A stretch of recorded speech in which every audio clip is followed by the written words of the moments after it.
Bonjour, donc là je vais vous faire une vidéo pour expliquer le fonctionnement de Google Photos.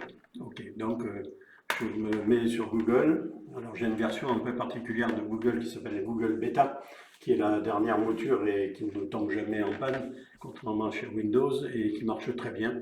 Donc pas de souci particulier. Donc je vais, alors je peux soit me mettre sur mon compte personnel, mais en réalité j'ai affecté toutes mes photos sur un compte à part, sur une autre adresse Gmail, qui me permet donc à ce moment-là d'avoir mon compte Gmail et personnel qui lui fonctionne normalement pour mes affaires personnelles, et toutes les photos sont reconcentrées sur le drive de photo.rb35, donc qui est l'adresse spécifique, et j'ai branché tous mes appareils qui prennent des photos sur ces adresses-là, ce qui fait que j'ai un compte spécial pour les photos. Donc je vais me brancher sur Google Photos, mais avec l'adresse spécifique. Ok, alors là, j'ai la possibilité avec ce compte-là, bien sûr, de faire plein de choses, mais je l'utilise exclusivement pour les photos. Et vous remarquerez que mon compte, excusez-moi, alors la souris ne fonctionne pas parfaitement bien. Alors ici, mon compte photo, c'est photo.rb35@gmail.com. Et donc, j'ai connecté tous mes appareils qui prennent des photos sur ce compte-là, ce qui fait que j'ai 15 Go pour les photos et j'ai 15 Go pour mes affaires personnelles. Et j'ai comme ça une 7, 8, 10 adresses pour des choses thématiques de façon à ne pas faire de mélange. Les fonds d'écran sont différents. Le fond d'écran de, par exemple, Robert Vigouroux est ici. Si je prends un fond d'écran, alors excusez-moi, je vais vous le montrer, il est là. Voilà, donc vous voyez qu'on est toujours dans les notions d'espace, mais ce n'est pas le même fond d'écran. Donc je reviens sur le fond d'écran, je reviens sur Google Photos, l'adresse, alors la souris fonctionne un peu moins bien, je n'ai pas de tapis de souris et donc ça peut poser quelques difficultés par moment. Voilà, alors quand je veux changer de compte, je clique sur l'icône du haut, surtout pas celle du bas parce qu'autrement vous risquez de désynchroniser le compte. Je clique sur l'icône du haut, je vais dans le compte photo qui est ici et je me vois. Je suis donc dans le compte photo. Là-dessus, il n'y a que des photos. Il n'y a pas de message, rien du tout d'autre, c'est que les photos. Le but, c'est de garder 15 go de disponibles. Pour donner un ordre d'idée, j'ai environ 60 000 photos là-dedans et j'ai 20 ans de photos qui sont stockées là-dessus et qui font environ 6 à 7 go, donc il m'en reste encore la même chose à faire. Voilà, comme ça m'évite d'aller payer des compléments de stockage puisque je peux les avoir gratuits. Je me connecte sur Google Photos, alors j'ai les favoris qui me permettent d'y aller directement. Autrement, si vous allez sur votre boîte Gmail par exemple, il faut laisser le temps de charger. Ici, vous avez ce que j'appelle la zone grillée, c'est avec des petites grilles, ok. Et quand vous êtes là-dessus, vous pouvez aller sur n'importe quelle application de Google qui fait. Donc vous pouvez aller sur Photos directement, ou alors vous l'avez mis dans vos favoris, et Google Photos se trouve ici. Voilà, donc là on est sur Google Photos, et il n'y a pas de problème. Alors, première option, il y a différentes informations qui sont des souvenirs que l'on peut faire défiler, mais c'est d'un intérêt un peu plus modéré, on va dire. Et puis vous avez ici les photos, d'accord, pas de souci. Et vous avez un bon paramètre qui peut peut-être vous donner quelques... Alors, la première chose, il faut cocher économiseur d'espace.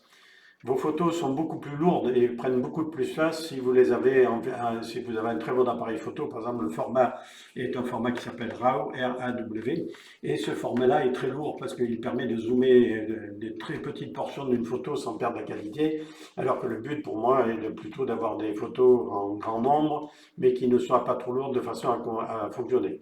Si je veux gérer l'espace de stockage, je gère l'espace de stockage. Vous voyez que j'ai 20 ans de photos qui sont avec 5,6 Go. J'ai sur Drive différentes choses, mais c'est un peu particulier, donc il me reste plus ou moins 7 Go. Donc, a priori, j'ai encore 20 ans de photos à stocker sans trop de difficultés. Alors, il ne faut pas écouter les messages qu'ils vous disent là, parce qu'ils disent vous n'en avez pas assez. En réalité, il n'y a aucun problème, on annule, il n'y a pas de souci. Je reviens, alors il y a plein d'options, là on peut éliminer les photos floues, etc.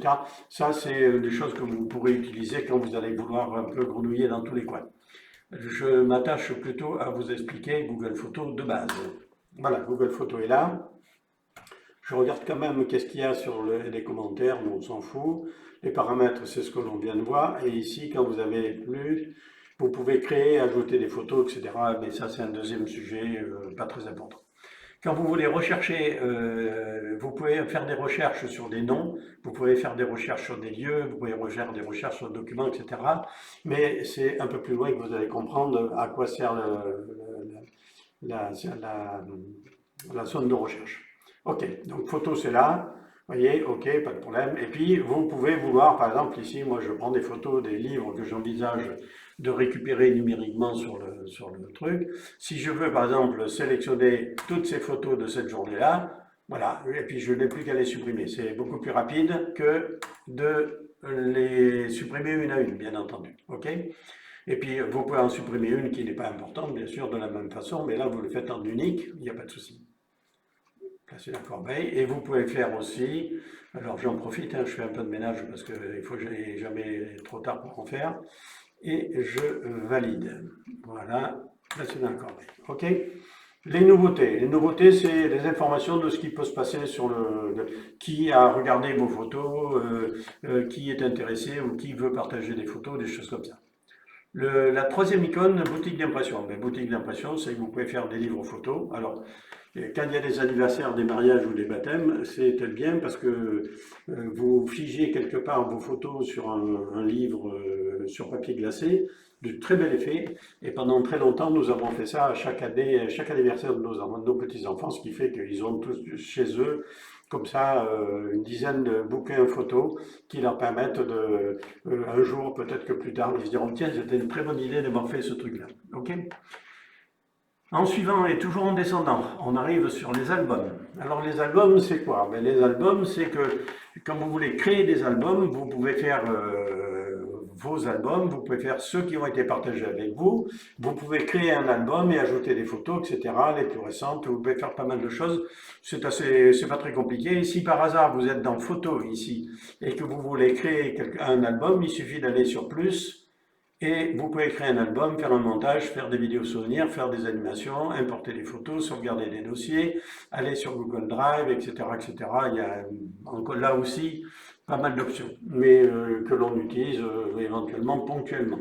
Là, le principe, c'est déjà de comprendre le fonctionnement global de Google Photos.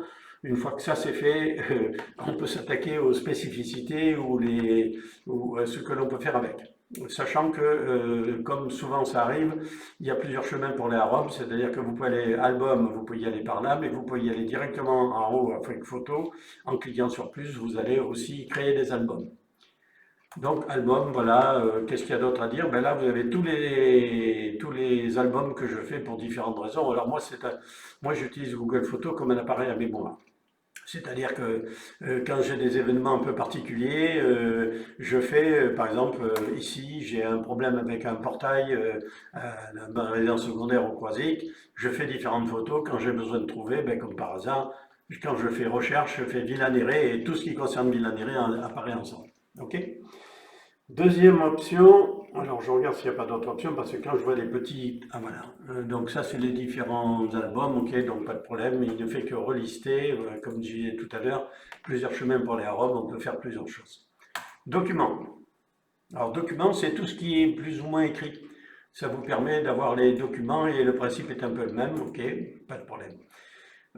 Favoris. Alors favoris, ça va être, vous pouvez faire des favoris quand vous cliquez sur étoile, ça met en quelque sorte spécifiquement la photo en spécial. C'est-à-dire qu'exemple concret, ici c'est le boîtier de la fibre de ma résidence secondaire au Croisic.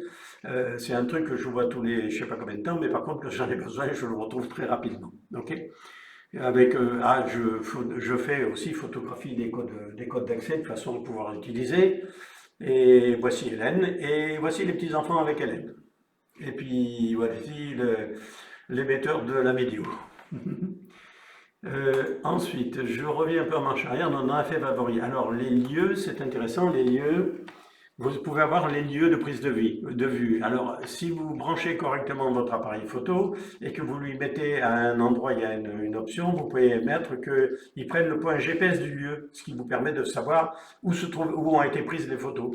Guissény, La Turballe, Saint-Malo, Toulon, machin, etc., etc. Donc ça, c'est intéressant à voir parce que des fois, vous vous rappelez même plus de l'endroit où vous êtes passé. Et là, bien sûr, vous pouvez fonctionner. Est-ce qu'il y a d'autres particularités? Je revérifie parce que des fois ça arrive. Non, c'est le même menu, donc je reviens sur les lieux. Ok, et sur les lieux, c'est tout, il n'y a pas de souci, pas de problème, ça marche.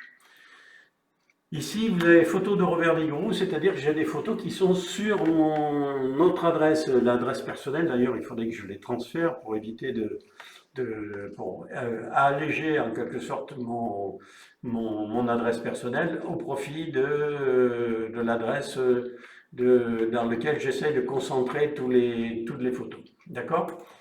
Donc, moins important, vidéo, toutes les vidéos qui peuvent avoir été faites, hein, il y a des petites vidéos, des grosses, des petites, des moyennes, etc. Et vous pouvez comme ça aller voir en Andalousie comment ça se passe quand vous vous baladez le long du chemin d'El Rey, ou des choses comme ça. Vous avez tout ce qui est récemment ajouté de façon à ce que vous vous en rappelez plus. Là, donc, je suis en train de virer de rester sur un contrat de mutuelle plutôt qu'un autre. Ok, là j'ai pris des photos d'une entreprise qui fait du ravalement et ça m'intéressait parce que mon fils habite dans le 49 et l'entreprise était du 49. Je me suis dit que ça pouvait servir. Hop, je fais un album et je retrouve mes petits sans difficulté. D'accord?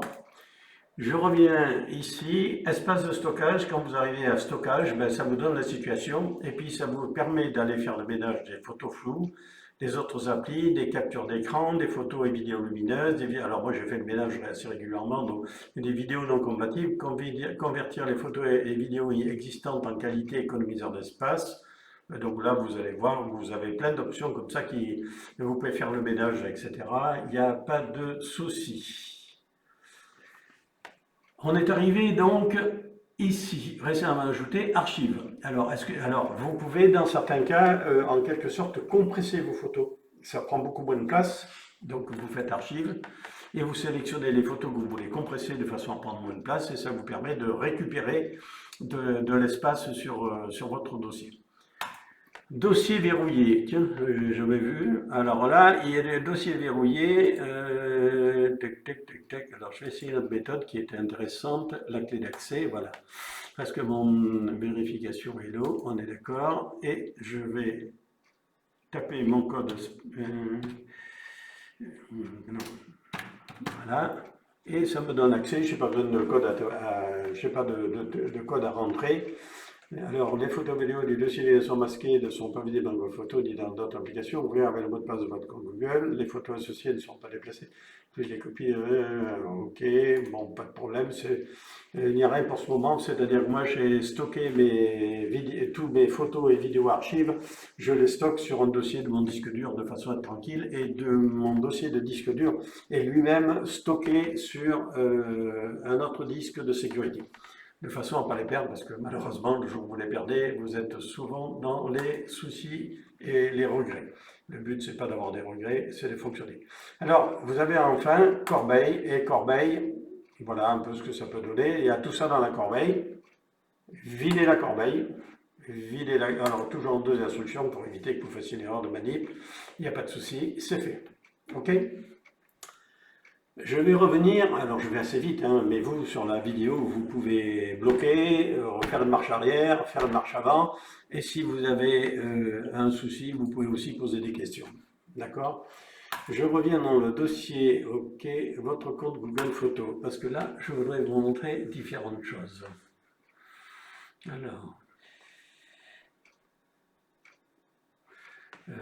Alors les informations personnelles sont le truc habituel, ok. Adresse email, vous avez photo et vous avez mon compte personnel, pas de problème. Les profils, ok, associé. Et il y a un endroit où on peut faire un partage et où ça vous donne on va chercher, non, c'est pas là non plus. Données confidentialité, je continue à chercher. Alors, on s'en fout. Activité, vos trajets. Alors, moi, je ne cherche pas à me faire pister, donc je suspends tout, donc comme ça, je suis tranquille. Les annonces publicitaires, bien entendu, je fais pareil. Ok, d'accord, ça c'est bon, il n'y a pas de problème. Partage de position, Ça, c'est dans votre profil. Il cherche à savoir où vous vous trouvez perpétuellement. Donc, ça ne m'intéresse pas non plus. Qui peut voir vos données, etc. Vous avez plein d'options comme ça qui vous permettent de fonctionner et de voir si on vous piste ou on vous piste pas, si vous bloquez tout ou on vous piste moins. À défaut de vous, il reste quand même toujours un tout petit peu de pistage, mais alors ici, c'est par exemple pour dire quand est-ce que votre compte Google Photos va être supprimé. Vous pouvez le paramétrer, c'est-à-dire vous êtes mort et puis 18 mois après, ça dégage. Il cherche à faire quand même un peu le ménage dans leur fonctionnement. Sécurité, votre compte est protégé, vous dites voilà, validation de j'ai des clés d'accès. Alors, petite particularité pour les clés d'accès.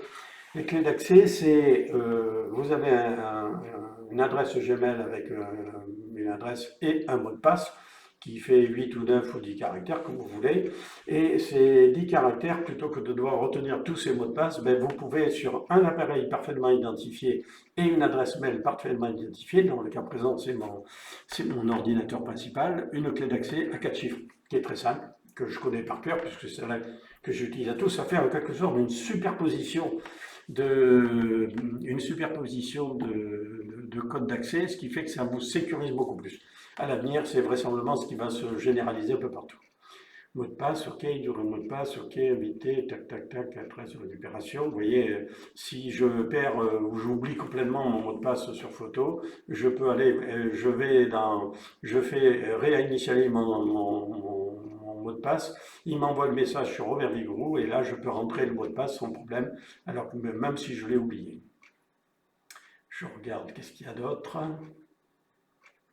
Tac, tac, tac, tac, non, on s'en fout, tac, tac, ok. Contact et partage, je crois que c'est là que je vais pouvoir vous impliquer, vous expliquer ce que je cherche à vous montrer. Ok, bloqué, partage de position, choisir ce que les autres vont, on s'en fout, fonctionnaliser, personnaliser. Non. Je sais qu'il y a un endroit où non plus, c'est donc que je vais aller devoir paiement et abonnement si vous voulez rentrer votre carte bleue, mais à ce sujet-là, il y a une application qui s'appelle Wallet qui est très bien faite, qui évite de dispatcher vos numéros de carte bleue un peu partout dans la nature. Mais c'est un autre sujet, d'accord? Donc ce n'est pas là que je vais trouver les choses. Donc là, j'ai fait un tour d'horizon sur mon compte Google Photos et je vais par contre changer de compte et revenir sur mon compte principal.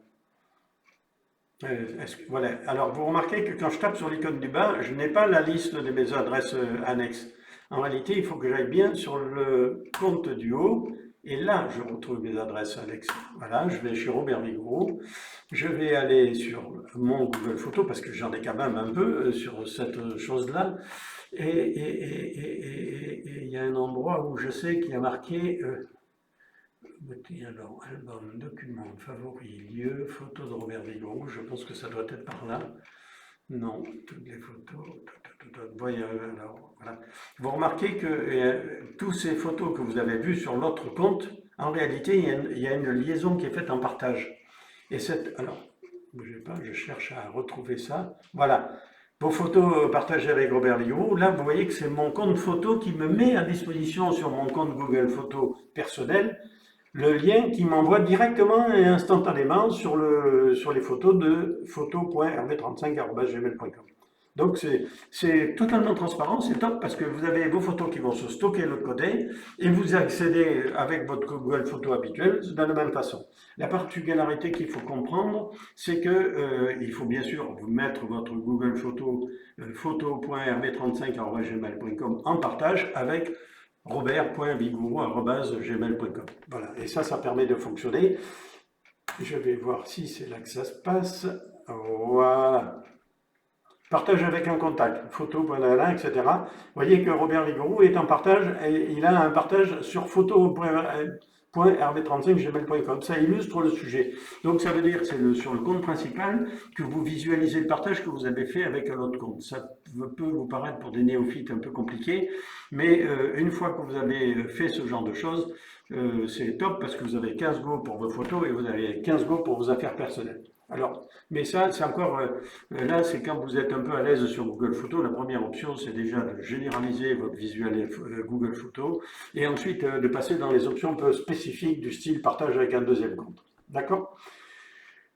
Je fais donc une marche arrière, je reviens en photo, et là je suis sur photo, je suis chez Robert Bigourou, et je vois bien les photos qui sont stockées de l'autre côté. Et il n'y a pas de souci, ça marche. Ok? Voilà. Et vous voyez bien les mêmes choses. Je m'arrête là parce que déjà ça fait une tartine à comprendre et ça vous permettra éventuellement déjà de bien vous occuper. Quand vous buterez sur quelque chose, vous pouvez éventuellement poser des questions. J'arrête la vidéo.